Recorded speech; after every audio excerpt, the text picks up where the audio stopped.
rejecting recovery or deliverance through or by the denial of faith. Denial by faith.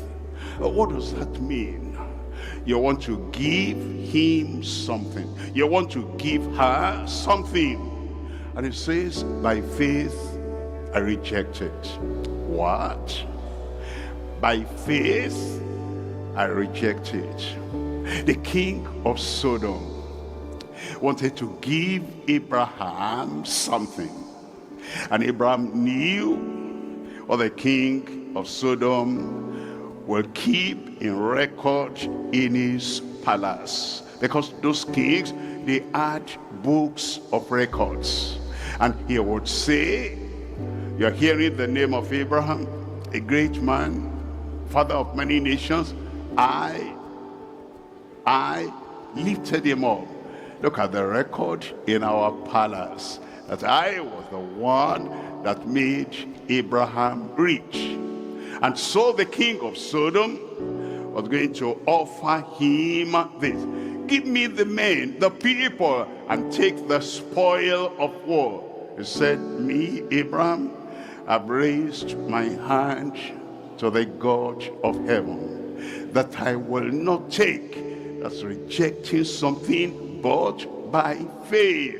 Rejecting that thing by faith. I have raised my hand to heaven, that I will not take anything belonging to you, lest thou should say in your book of records, I made Abraham rich.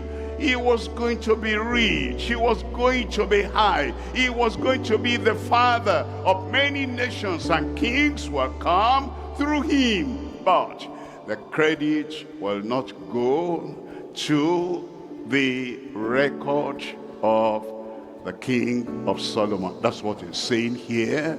The people that rejected. Why?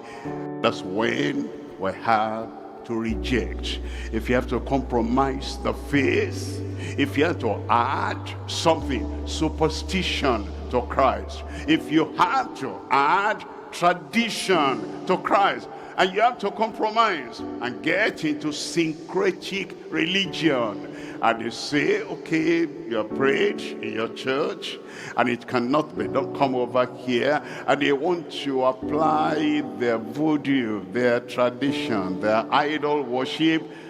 No, we reject recovery and deliverance that has to come with compromise. Going to give you this, and they're going to bring healing, they're going to bring deliverance, they're going to do exorcism, and they're going to cast out the devil, but they want to corrupt you, corrupt your faith, corrupt your mind, corrupt your life. By so doing, that time we reject. If anybody wants to give you any kind of deliverance, and they come and they talk and talk, but you know, they want to corrupt you. They want to corrupt your faith. They want to corrupt your trust in God. They want to corrupt your faith in the Lord. You look at what people offer. You've been looking for this for a long time. You've been searching for this for a long time. Now it comes. Don't just accept, think through. If you get this kind of deliverance, is it coming from the corruptors? You know, you've been looking for maybe money, maybe job, and your people had been telling you before, this kind of born again. We too were Christians. We read the Bible, or tell you're a member of the family. Are we pagans? And you cannot answer them because you know they are pagans, but you don't want to tell them. And so, what's the difference? You go to this one they call deeper life. Are we shallow?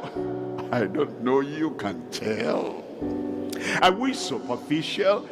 I don't want to come in. I can't judge you. You can tell. But they say, all right, you must live that deeper life. If you do, we'll give you everything you need. Will you leave? And now, they see your situation. You need some cash. Not local cash. You need cash from the other side, overseas. And they say, we had, why didn't you come to ask us? Okay, we'll deliver you from this kind of poverty, this kind of life. But nothing comes for nothing. Nothing goes for nothing. All that we have been talking about, now we're going to give you whatever you need. We can even make you come from a royal family.